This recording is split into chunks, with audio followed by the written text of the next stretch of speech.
sebetulnya dialog-dialog forum-forum seperti ini agar kita bisa betul-betul kami masyarakat film bisa berkontribusi terhadap industri yang selama ini kita jalan sendiri sebetulnya. Kemudian ini ada Mas Erik, terima kasih Mas Erik sudah hadir. Terus ada Mas Sumbi, nah ini Mas Sumbi ini juga kebetulan deputi di budaya di tim Anies. Beliau adalah salah satu stakeholder BPI. BPI itu stakeholdernya ada 62 asosiasi dan ini di amanat undang-undang, namun sangat mandiri. Sangat mandiri di undang-undang itu kami memang diamanatkan untuk seperti itu di dalam undang-undang. Boleh slide-nya saya, dan terima kasih seluruh hadirin ya, yang mungkin tidak bisa saya sebut satu persatu karena mengingat waktunya Pak Anies, mungkin saya mudah-mudahan kita mungkin lebih banyak ingin mendapatkan arahan-arahan ataupun pandangan-pandangan dari Pak Anies terkait dengan perfilman Indonesia, karena kami tidak tahu track record beliau pada saat menjadi menteri sebagai Mendikbud. Salah satu Permendikbudnya yang sangat memberikan manfaat sebetulnya adalah salah satu adalah mendirikan Pusbang Film.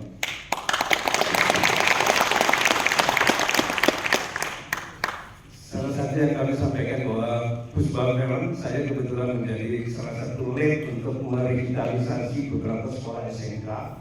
Itu sangat dirasakan manfaatnya, dan kami melalui Pusbang Film, inisiasi dari Pusbang Film itu kami sudah membuat satu standar kompetensi kerja nasional. Itu ada 14 standar kompetensi kerja nasional, dan kami sudah mengatakan bahwa di industri film kita selama ini kita hanya mengenal ada beberapa profesi. Ternyata kita ada 99 profesi di dalamnya. Yang ini seringkali terlupakan. Oke, boleh slide-nya?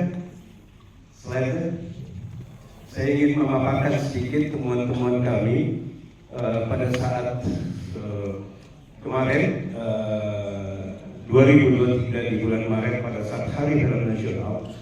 Kami melakukan konferensi seluruh stakeholder dan kami menemukan beberapa temuan yang dimana memang perlu sekali dan ini yang mungkin menjadi permasalahan utama di industri film kita. Makanya kami memberi judul Wajah Perfilman Indonesia. Asosiasi profesi dan semuanya masih ada di Jakarta. Jadi semuanya masih ada di Jakarta.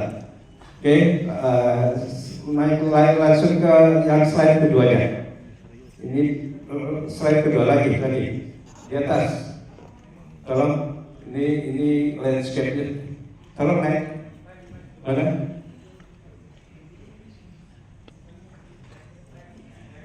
Jadi ini lagi jangan ini naik ke atas. Maaf. Lagi di atas, jangan. Lagi, terus. Mohon maaf, terus. Oke, stop. Nah ini ekosistemnya. Tadi pendidikan saya sudah sampaikan Pak Anies. Di produksi kita ada 17 asosiasi, ini juga belum terintegrasi. Jadi akan sangat sulit masuk ke produksi pendidikan kita ini belum terjadi dengan MMS. 21 prodi film itu, kalau kita bicara film maka harusnya kita bicara tentang vokasi. 21 perguruan tinggi itu hanya ada 4 yang vokasi. Dan 21 itu juga semuanya itu lain-lainnya mau menjadi connector. Ini saya pikir perlu diperhatikan. Nah, sehingga sulit sekali ini akan menciptakan pengangguran yang cukup tinggi. Setiap tahun pendidikan ini mengeluarkan itu sekitar 2.000, yang terserap di industrinya itu paling 500 di dalam penelitian kami. Kenapa? Dari produksi tahun ini tercatat ada sekitar 150 produksi film. Itu belum kita bicara tentang sinetron, OTT dan segala macam. Ini yang di layar lebar. Nah ini tidak bisa menyerap Ini persoalan, karena kebetulan terjadi di KMS. Kemudian produksi dan distribusinya tadi kita juga sempat bicara tentang distribusi. Jumlahnya stok kita kurang.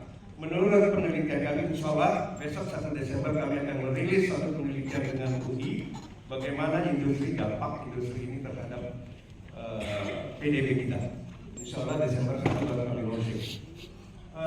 Distribusi kita di dalam penelitian kami dengan memenuhi kebutuhan 270 masyarakat kita membutuhkan sekitar 10.000 bioskop. Karena tadi itu, kalau kita mau produksi dengan nilai produksi yang tinggi, maka harus tempat kita kiosnya itu harus lebih banyak. Gitu. Nah ini yang persoalan di distribusi, di eksibisinya juga persoalan. Kemarin kita cukup bangga dengan market share kita mencapai 61%, itu belum pernah terjadi dalam sejarah perfilman kita. Menurut teman-teman katanya itu keberhasilan. Menurut saya itu tidak berhasil. Kenapa? 61% yang menikmati hanya sekitar 10-20 film. Produksi kita pada saat itu sampai 200 film. 180 mana? Loss itu. Ini persoalan. Jadi memang secara, makanya saya selalu bilang ini industri film kita kelihatan di luarnya itu baik-baik saja, dalamnya tidak. Kebetulan saya kemarin terlibat di dalam analisis perundang-undangan dan peraturan pemerintah. Ada sekitar 37 undang-undang yang tidak harmonis terkait film. Sehingga menurut kami kemarin rekomendasi kami ini harus undang-undang perfilman kita dirubah. Oke, lanjut. Ini mungkin hanya bahan-bahan saja. Oke, lanjut. Ini persoalannya yang kami harapkan jika nanti Pak Anies menjadi presiden. Kami berharap selama ini kami disuruh melayar tanpa kompas. Kami perlu negara hadir untuk memberikan kompas kepada kami arah perfilman kita mau dibawa kemana. Ini penting sekali. Kita tidak punya kompas. Bahkan kemarin di dalam konferensi kita ada yang sangat cacat bahwa kami ini dituntun oleh orang yang juga tidak tahu apa-apa. Ini persoalan. Jadi kita tersesat. Sehingga itulah yang membuat industri film kita berpuluh-puluh tahun sepertinya maju, sebetulnya ini mudah-mudahan nanti Pak Anies jika terpilih presiden kita bisa diberikan kompasnya mau arahnya kemana. Ekspor. Ini data yang kami dapatkan baru-baru ini. Oke, lanjut. Nanti kita bisa. Ini Pak, kita juga tidak punya ini. Kita selalu bikin film, tidak by data. Kita tidak tahu pasar kita di mana. Korea punya ini, real time. Kita tahu kapan ini film ini lakunya di mana, di daerah mana, penghasilannya berapa, sehingga pemerintah Korea itu bisa langsung intervensi untuk mempromosikan di titik-titik tertentu. Punya data, kita tidak punya itu. Kalau kita tanya ada berapa pekerja film di Indonesia, tidak ada yang tahu. Ada berapa sutradara, tidak tahu. Makanya tidak terjadi link image. Sementara peminatnya cukup dahsyat sekali. Tahun kemarin, 4 itu Pak, pendaftar untuk berminat masuk ke film itu, dan daftar itu 5.000, yang diterima cuma 90. Itu cukup tinggi peminatnya. Sementara kita tidak punya data. Sehingga semuanya capaian pendidikan mereka itu semuanya jadi sutradara, overload. Itu salah satu. Oke, lanjut. Ini kita perlu ada pusat data seperti ini. Nah ini mereka betul-betul serius. Nah kita berharap pada industri kreatif dan industri lokal. Pembangunan di dalam beberapa aspek, misalnya pembangunan manusia, baik itu aspek kesehatan, pendidikan, dan kebudayaan, itu harus dipandang semua yang kita kerjakan itu sebagai investasi, bukan dipandang sebagai cost. Karena kalau dipandang sebagai cost, kita langsung berbicara tentang bagaimana mengendalikan cost itu supaya seefisien mungkin. Tapi kalau dipandang sebagai investasi, maka kita akan berpikir bagaimana yang kita nanti dapat dari apa yang kita keluarkan sekarang. Itu cara pandang yang kami ingin sampaikan di sini. Jadi ketika bicara tentang ini dan film ini, saya cerita sedikit ya. Saya masa kecil saya ini saya menikmati sekali nonton film. Yang rasanya pada waktu itu agak unik buat kami yang di Jogja. Ada film yang di bioskop. Kalau di Jogja ada film yang di GKU. GKU itu namanya Gedung Kuliah Umum. Itu gedung seperti ini yang kira-kira bisa menampung sekitar 200 sampai 300 orang mahasiswa. Nah, di GKU itu sering dipasang film-film yang tidak muncul di bioskop. Nah, ini film-film yang dipilih oleh Fakultas Fisik, mungkin istilah itu GKU Fisik. Yang mengajak saya siapa? Ayah dan ibu saya. Jadi ayah dan ibu saya itu mengajari nonton film. Dan ajar nonton film yang menonton film di GKU. Nah, film-film yang dipilih hampir semua adalah film-film kalau yang kriteria tadi itu yang paling ujung, yang pada dapat award-award yang belum tentu langsung dari pasaran. Tapi itu film-film yang ditayangkan di GKU. Dan kami rutin, itu boleh dicek pada era itu. GKU itu yang nonton mahasiswa, yang nonton keluarga mahasiswa atau keluarga kampus. Film-film yang bagus-bagus bermutu-bermutu, dan ini pengalaman saya masa kecil. Lalu ketika di layar lebar sama kami itu sering nonton, dan di rumah setelah selesai nonton film nanti sudah diskusi tentang apa yang tadi kita tonton sama-sama, apa saja yang tadi terjadi di dalam film itu menjadi obrolan. Padahal yang ditonton itu bukan dokumenter, yang ditonton itu imajinasi, ada hasil imajinasi yang diwujudkan, dan itu menjadi bahan. Lalu saya merasakan sekali betapa ini adalah medium yang powerful. Saya rasa semua ahli di bidang ini pasti tahu persis. Ini membentuk kesadaran kolektif kita di bangsa tentang masa lalu, masa depan, dan lain-lain. Nah, saya membayangkan, Bapak sekalian, saya membayangkan kami ingin kira-kira sederhananya film Indonesia dan kalimat ini itu munculnya sesungguhnya pertama kali ketika saya berdiskusi soal perfilman saat bertugas di Kemdikbud. Yang kemudian sering saya pakai dalam urusan lain. Tapi mulainya waktu itu dalam urusan kebudayaan dan perfilman. Kita ingin industri film kita itu bisa menjadi tuan rumah di negeri sendiri dan tamu mempesona di negara. Kalimat pikiran ini itu munculnya sesungguhnya pada saat kita berbicara perfilman. Bagaimana jadi tuan rumah di negeri sendiri dan bagaimana menjadi tamu mempesona di negeri orang. Nah, untuk ini bisa dikerjakan, menurut hemat kami, pemerintah harus menakar diri. Memiliki kewenangan bukan berarti memiliki pengetahuan. Punya kewenangan belum tentu tahu apa duduk masalahnya, dan belum tentu tahu apa yang harusnya dikerjakan. Maka kami ingin agar teman-teman di dalam industri perfilman itu merumuskan 4 hal. 1, apa yang dikerjakan sekarang yang harus diteruskan, ditinggalkan. Yang kedua, apa yang ada sekarang yang harus dikoreksi.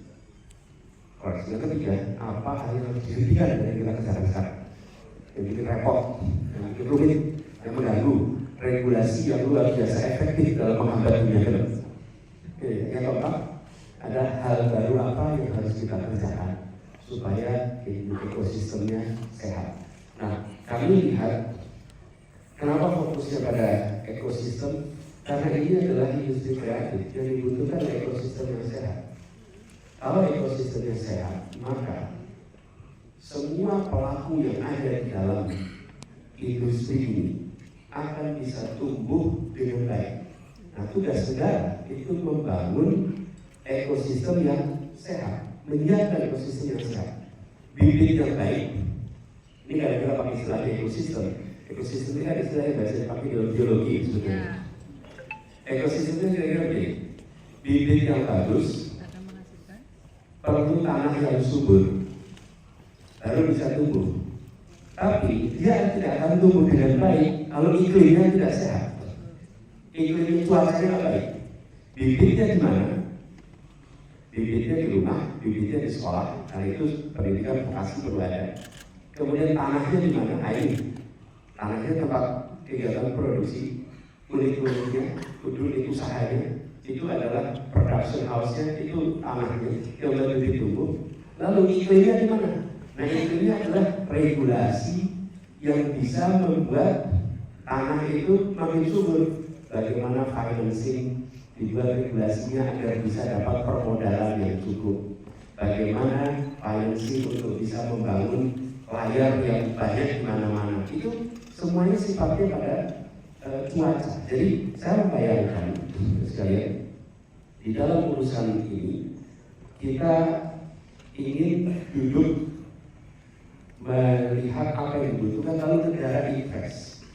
Dan dalam pandangan kami, kalau negara invest di sini dampaknya untuk kemakmuran Indonesia itu dahsyat. Kemudian alokasi anggaran untuk residensi dan fellowship untuk meningkatkan keterampilan. Kemudian program pengembangan street lab itu para penulis. Ini contoh-contohnya. Jadi di antara aspek-aspek ini, teman-teman sekalian, dukung penuh produksi film itu bantuan pendanaan dan insentif pajak dari pemerintah, lalu peran sentral BPI sebagai mitra penting menjadi kebudayaan Kemdikbud, kemudian film inklusif yang ramah disabilitas, yang ini kita mendorong juga. Lalu perlindungan bagi pelaku film, ini perlindungan dari risiko keselamatan dan kesehatan kerja serta kekerasan seksual. Lalu di sini ada ruang untuk apresiasi dan penghargaan yang adil bagi pelaku perfilman. Lalu mendukung dibentuknya serikat pekerja perfilman untuk memastikan bahwa mereka memiliki ruang ekspresi. Nah, yang keempat terkait peningkatan jumlah layar. Jadi pemerataan bioskop, kalau tadi kita mendengar faktanya baru 22%, rasanya kita harus tingkatkan. Saya sempat mendiskusikan ini, apakah kita kejar rasio ataukah kita kejar distribusi? Karena kalau kita kejar rasio, misalnya di Korea itu 1.400.000, kalau kita Indonesia 100.400.000, kalau kita mau kejar angka ideal 100.000, barangkali itu angka ideal. Tapi angka ideal ini barangkali tidak akan membuat sebaran kita gradual meningkat. Kalau saya membayangkan pada fase awal itu mengejar semua kabupaten kota di Indonesia harus punya layar di setiap kabupaten kota. Kejar fase itu. Kalau fase itu sudah, baru kita meningkatkan rasionya.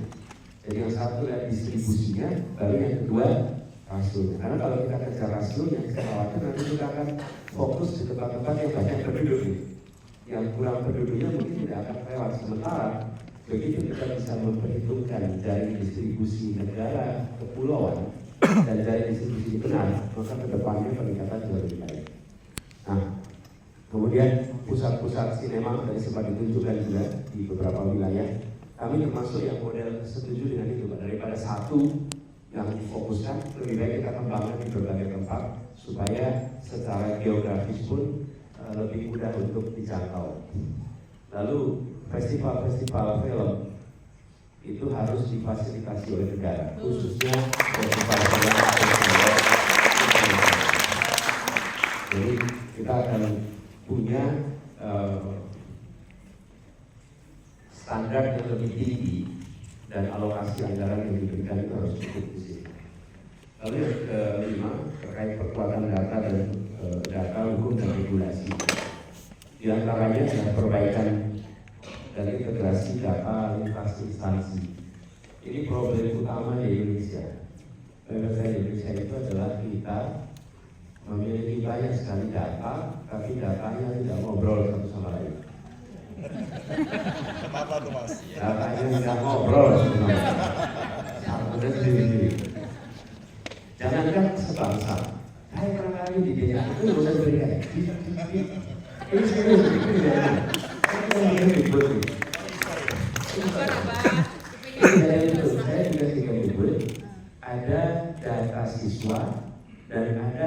guru, unitnya sekolah, kan gitu. Sekolah di sekolah ada guru dan siswa. Itu ketika saya cek di Kemdikbud, database-nya 2 database yang beda. Kalau itu faktanya memang ada di mana-mana, termasuk di pemerintahan ada di mana-mana. Kalau ada di Dikbud, kalau ada di Kemenparekraf, kalau ada di Perindustrian, Keuangan, Kemenlu, gitu. Satu sisi teman-teman film sebetulnya bahagia Pak, film ada di mana-mana. Tapi lama-lama sebagian besar teman-teman kemudian menyadari, oh ternyata ibu kita banyak. Apa itu? Ibu orang film tuh Oh banyak. iya. Tapi sayangnya ibu tiri semua Pak. Tapi kejam dong, Pak.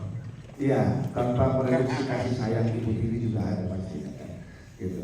Nah, menurut Pak Anies dan kompleksitas film ada di mana-mana, fungsinya juga banyak. Kalau Pak Anies jadi presiden, film itu mau diurus oleh siapa Pak? Ya, Menteri Film Pak Anies. Kayaknya Pak. Gini, kalau saya ya, ketika bicara tentang bagaimana mengurus yang lebih baik, itu jangan tanya pada yang mengurus, tapi tanya pada yang mau diurus. Anda paling senang diurus oleh siapa? Bagaimana mengurus Anda yang baik? Kenapa? Ini tuh bukan seperti kegiatan pemerintah yang bisa ditata sebelumnya. Ini tuh ruang kreasi dan ruang yang begini teman-teman, tidak pernah ada atau tidak pernah ada, sangat minim ada regulasi yang mendahului kreasi.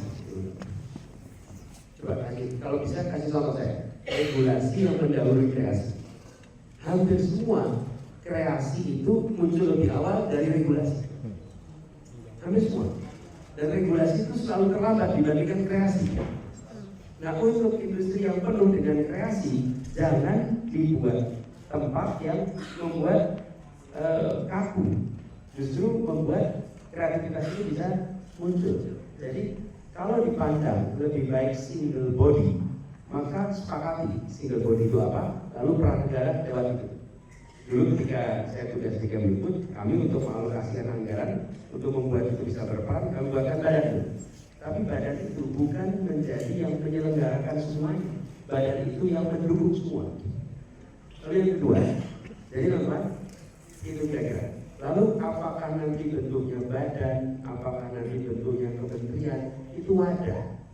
Wadah itu bisa, kalau menurut saya, bisa urutannya diubah. Bukan wadahnya dulu baru dipikirkan isinya, isinya dulu baru dibuatkan wadahnya. Karena kalau tidak, nanti proses pembuatan wadah itu namanya nggak kira-kira. Teman-teman ingat dulu Kementerian Pendidikan dan Kebudayaan itu satu. 2014 saya jadi Menteri Pendidikan dan Kebudayaan, dipisah dengan Dikti. Jadi Kemdikbud sendiri, Dikti sendiri, jalan 5 tahun. Proses pemberesannya itu 2 tahun lebih. Pemisahan itu 5 tahun kemudian digabung lagi, baru ini mencoba dituntaskan, ambil saya, kemudian Kemristek Dikti jadi satu lagi. Yang paling dasar Indonesia, saya pikir ini cuma sekedar masukan ya. Pertama adalah Indonesia selalu menyusun nomenklatur di pemerintah itu baru satu. Itu yang Apa namanya? ya. Dengan menyusun Selalu menyusun struktur dulu pada nomenklatur. Nah, ini yang membuat ya. Oke, ini dari saya kayaknya struktur dulu sebelum strategi biasanya. Dan ini yang membuat apa yang tadi Pak Anies bilang dibuta ganti nomenklaturnya dan akhirnya strateginya yang tahu cuma FGD kumpulan data nggak jelas. Padahal contoh sudah ada. Ya kan Korea bikin mungkin Jepang dulu ya, cuma bikin policy untuk Jepang. Korea punya Hallyu, punya strategi yang cukup komprehensif dan film ini masuk di salah satu sektor yang disebutnya sebagai pemerintah sektor. Jadi kalau di luar negeri, kalau kita lihat industri kreatif itu ya pemerintah sektor. Cuma di Indonesia yang industri kreatifnya lebih dari 8 sampai 17. Kenapa? Itu karena dulu waktu zamannya kembali saya bikin paper buat Institut Indonesia Pak 2013 Pak. Paling kali saya bilang, kalau kita mau fokus ke industri kreatif, kita fokus ke industri karena itu lokomotif. Yang lain akan ikut jadi gerbong di belakang. Kemudian yang kedua, tadi kalau kita sudah tentukan strateginya dulu, kita baru harusnya ikutin nomenklatur yang ikutin itu. Jadi lebih lebih organik dan tadi mungkin satu sejalan ya sama yang kita sampaikan Pak Anies. Ya, yang kedua, kebijakan kita dalam memberikan insentif itu menurut saya sampai saat ini kurang tepat sasaran. Kita ambil contoh waktu ada pandemi kemarin, kita mau memberikan bantuan kepada orang yang terdampak pandemi ya, yang nggak ada kerjaan, tapi ujung-ujungnya malah kita memberikan insentif pada pengangguran. Berbeda dengan di Jerman misalnya, insentif ini diberikan melalui perusahaan. Jadi kalau mereka keep their employees, gaji pegawai dibayar setengah, kalau mereka tambah lagi dibayar setengah lagi. Jadi ini membuat setelah pandemi perusahaannya tetap hidup dan mereka juga terinspirasi buat ngambil orang lagi. Gitu. Jadi di Indonesia ini selalu kayak gini sama. Waktu kita bicara tax incentive misalnya untuk industri konten, saya nggak punya film ya, karena saya dari game sebenarnya. Saya tuh jadi film tapi udah bertahun-tahun yang lalu. Itu selalu langsung diberikan hanya kepada pelaku industri. Kita kemarin lihat di Korea, pintar sekali. Bagaimana mereka membentuk ekosistemnya. Yang diberikan tax insentif adalah konglomerat yang berinvestasi kepada film. Dan ini akan membuat ada ruang-ruang buat berkreasi. Karena jadi sekarang kalau pajak film gitu, pajak film dibuat dengan budget berapa, pajaknya kecil sekali. Tapi satu konglomerat mungkin dia bayar pajaknya aja bisa ratusan miliar bahkan sampai triliunan gitu tiap tahun. Dan itu kalau kita kasih cap maksimum 2% dari payable tax-nya dia untuk diinvestasikan ke industri konten, ini akan menjadi sesuatu yang perpetual ya. Pandangan tentang kita mengembangkan industri berbasis IP dan ketika bicara tentang itu maka dari mulai proteksi awalnya, pengakuannya sampai bagaimana itu bisa dikembangkan. Jadi on that aspect saya sepakat. Nah, yang perlu dirumuskan barangkali begini, saudara sekalian. Kami ini ketika bertugas atau ketika kita jadi negara ya. Di negara itu harus mengubah attitude-nya menjadi pendengar, menjadi kalau istilah yang sering saya pakai adalah kolaborator, sementara teman-teman menjadi co-creator. Jadi ini namanya kolaborasi. Kami di pemerintahan kolaborator, teman-teman co-creator. Ini satu level di atas partisipasi. Kalau partisipasi itu teman-teman mengerjakan, negara mengerjakan, tapi nggak ngobrol. Kalau co-creator, teman-teman ikut menjadi bagian dari perumusan kebijakan, menjadi bagian dari melakukan aspek perubahan. Negara yang menyusun, karena otoritasnya ada pada negara. Tapi itu yang saya bilang, menjadi negara itu tidak otomatis punya pengetahuan. Nah, masalahnya banyak yang punya tanda tangan merasa punya pengetahuan. Hanya karena punya padahal enggak, punya tanda tangan itu enggak berarti punya pengetahuan. Nah, kami menawarkan kepada teman-teman attitude itu sebagai bagian dari usaha membangun industri perfilman kita. Teman-teman, kalau teman-teman lihat di Jakarta, alhamdulillah transportasi umum di Jakarta ini aman baik. Dan boleh teman-teman tanya pada pelaku transportasi umum itu, apakah kami dari pemerintah mendikte? Tidak. Kami bilangnya saya ingin membangun, ini istilahnya sama, ekosistem transportasi umum yang sehat. Itu yang kami katakan. Terus kemudian dikumpulkan pelakunya, siapa saja pelakunya. Pelakunya itu pengelola. Teman-teman pasti ingat Metro Mini, aja, terus Mikrolet, KWK, sebutlah itu semua nama-nama itu semua. Dikumpulin. Itu pertemuan pertamanya, pertemuan pertama paling galak yang saya alami. Benar-benar galak ya gitu. Dan sebagian negara-negara ibu-ibu itu kayak mereka menceritakan, Pak Anies, pemerintah itu tidak fair. Anda market player, punya perusahaan, tapi Anda regulator. Terjadi konflik of interest. Regulasi yang Anda buat menguntungkan perusahaan pemerintah Anda. Saya bilang saya bangun ekosistem. Terus duduk bareng-bareng sampai ketemu sistem yang sekarang. Jadi kalau sekarang teman-teman cari base Metro Mini yang asapnya kuat itu, ya. Kalau teman-teman bisa menemukan, saya ajak makan malam, saya praktik. Apa yang tadi Pak Farid sama Mas Anies soal subsidi, soal investasi di sumber daya manusia. Nah, ini ada kaitannya dengan salah satu bisa menjawab soal ketimpangan, soal link and match yang tadi dibicarakan oleh Mas Gun juga, oleh Mas Anies juga, yaitu apa? Sertifikasi kompetensi. Nah, sejarahnya yang saya tahu, sertifikasi kompetensi di bidang perfilman itu dimulai sejak 2012-2013 hingga benar-benar dilakukan lagi 2019 sampai 2020 sebelum COVID. Begitu COVID, maka gejolak sertifikasi kompetensi pun ikut kena wabah COVID sampai orang-orangnya.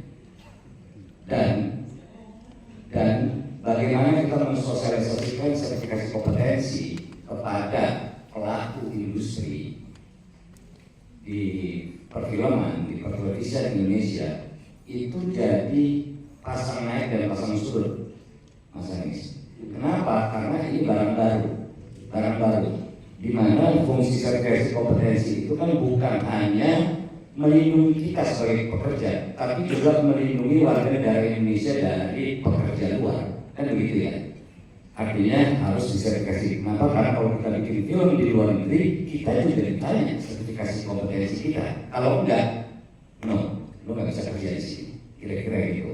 Nah, sampai saat ini kami memang dibantu sertifikasi kompetensi itu oleh pemerintah, fasilitasi pemerintah. Tapi itu tadi pasang naik, pasang surut. Kalau datanya nih Pak, dari sekitar 64.000 pekerja, itu baru sekitar 1.300 orang yang sudah disertifikasi kompetensi.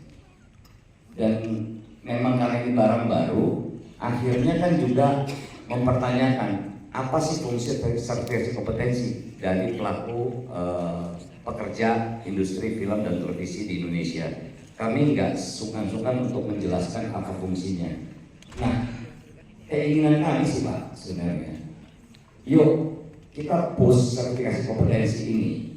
Gimana caranya sekitar 64.000 pekerja televisi dan film di Indonesia itu benar-benar tersertifikasi.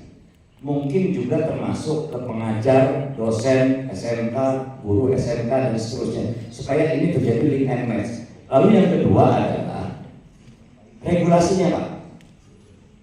Kalau ini sudah ada sertifikat kompetensinya, kalau ini tidak bisa dipakai karena tidak ada regulasinya, maka ini kan juga akan sia-sia ya. Kenapa? Karena regulasi ini kan ada pengawasan, ada evaluasi, lalu ada mungkin tanda petik semacam punishment. Bayangan kami, jika sebuah produksi film dibuat, apakah dia layak atau tidak, mungkin juga bisa dilihat dari sertifikasi kompetensi pekerjaannya. Supaya apa? Supaya tujuannya adalah membangun industri film Indonesia yang bersertifikasi ini, Mas.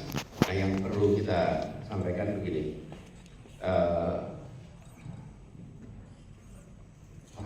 memastikan bahwa entitas yang nanti memberikan sertifikasi itu entitas yang berani menjaga prinsip meritokrasi. Karena sertifikasi itu adalah wibawa industri. Ketika sertifikasi itu keluar untuk siapa saja,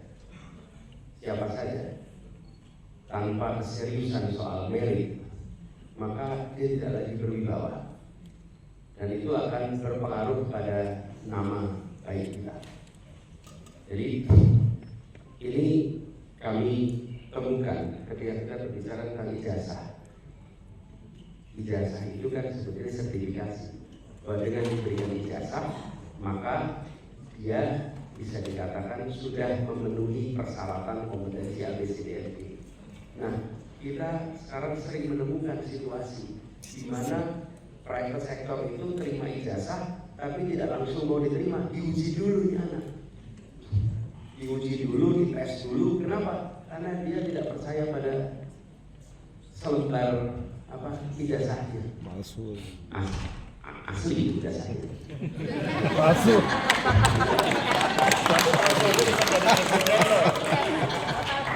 Lu kalau ngomong ijazah, saya berani ngomong soal ini. Gak ada sobat ini benar ngomong soal ini. Jadi supaya ini wibawa. Jadi ketika mengatakan Anda ijazahnya apa? Ijazahnya S1, ijazahnya S3, itu terbayang, oh berarti jenjang Anda kira-kira di sini kan gitu. Tapi kan kita sering ketemu, maksud saya apa? Di balik proses sertifikasi betul-betul harus ada penjagaan merit system di badannya. Lalu yang kedua soal regulasi, yang tentu harus ada regulasi yang mendukung agar mereka-mereka yang memiliki sertifikasi itu bisa mendapatkan status penghormatan yang setara. Budaya itu adalah sebuah kehidupan itu sendiri. Jadi cara pandang negara itu harus beda terhadap kegiatan kebudayaan. Karena itu saya termasuk yang berpandangan bahwa negara itu harus membangun fasilitas agar kegiatan kebudayaan itu bisa tumbuh berkembang tanpa ada beban pembiayaan. Negara justru harus hadir menanggung biaya untuk kegiatan kebudayaan. Hebat itu. Jadi cara pandang itu, ini saya beri contoh. Saya waktu itu melihat retribusi di Jakarta. Terus ketika saya GOR itu bayar berapa untuk latihan teater? Harus bayar latihan teater. Saya bilang, kenapa harus bayar latihan teater? Ini aturannya begitu, pakai tahu aturannya begitu siapa gubernur, Anda lagi ngobrol ke siapa? Gubernur. Jadi kalau ada anak-anak mau latihan teater, saya sudah bersyukur kalau perlu kasih uang transport anak-anak teater. Ada anak mau latihan teater, memuliakan seniman, seneng, bukan malah di tanggung biaya. Dan teman-teman boleh cek, ketika saya bertugas di Kemdikbud, itu seluruh gedung di Kemdikbud boleh dipakai latihan SMP, SMA manapun juga secara gratis. Dan mereka senang kalau latihannya di Kemdikbud. Kenapa? Lokasinya di Jalan Sudirman. Selesai itu pada makan-makan di sebelahnya tuh. Karena ada mall tuh di sebelahnya. Loh, kapan coba bisa latihan di Jalan Sudirman tanpa bayar coba? Loh, negara punya fasilitas sebesar itu, kenapa tidak diberikan gratis kepada semua anak dari sekolah manapun untuk latihan di sini? Fasilitas negara yang kita miliki ini, bayangkan kita bangun lalu kosong, lalu ketika ada kegiatan kebudayaan mau pakai suruh bayar. Itu gimana logiknya? Karena itu saya tidak masuk akal Taman Ismail Marzuki diharuskan untuk meningkatkan biaya sewanya hanya untuk meningkatkan pendapatan pemerintah. Masuk akal. Menurut saya juga harus diturunkan. Jadi, dan ini sebenarnya komitmen dari awalnya adalah itu dipakai untuk kegiatan kebudayaan tanpa memberikan beban kepada pelaku seni budaya. Jadi, ini saya bicara cara pandang negara. Nah, di mana negara mendapatkan kegiatan pendapatan? kegiatan aktivitas komersial, kegiatan komersial yang memang berorientasi pada profit, disitulah kemudian negara mengambil sebagian dari pendapatannya untuk pajak, karena ada nilai tambah finansial yang diperoleh, dan nilai tambah finansial itu sebagian diserahkan kepada negara, sebagian kembali kepada yang berinvestasi. Itu logik sederhananya. Tapi kalau kegiatan kebudayaan itu justru harus berbeda. Ini cara pandang awal juga. Lalu sekalian, kenapa kok ini penting? Saya melihat makin kita itu berada di dalam leadership yang mengelola banyak urusan, maka makin merujuk kepada nilai dan etika. Karena yang nanti akan menerjemahkan itu badannya beda-beda. Semua badan itu harus paham ideologinya. Ini yang disebut ideologi. Jadi kalau orkestra itu pemain instrumennya ada puluhan, tapi mereka mengikuti pada garis partitur yang dibuat oleh dirigen.